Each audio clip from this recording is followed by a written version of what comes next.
I think by adopting a proven, my opinion, conservative message that works. I think one of the biggest issues that we've got to look at is what are we required to spend per the state constitution? And then looking at how do we best do that? I believe in shifting there's certain responsibilities I believe we can shift down to the private sector to better manage it and curb a lot of the costs. When you look at healthcare, I think one of the biggest mistakes we made is to practically not really include the private insurance companies in developing a healthcare solution, specifically with access. I believe in bringing back things like charity care, which do work.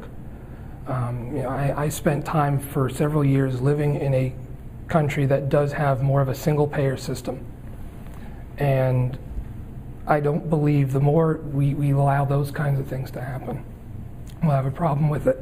I believe that when you look at those kinds of social spending programs, if we can kick it down to the private sector so it doesn't become a burden on the state, it makes balancing the budget a lot easier. I believe that we need to look at a tax structure really that doesn't overburden the taxpayer.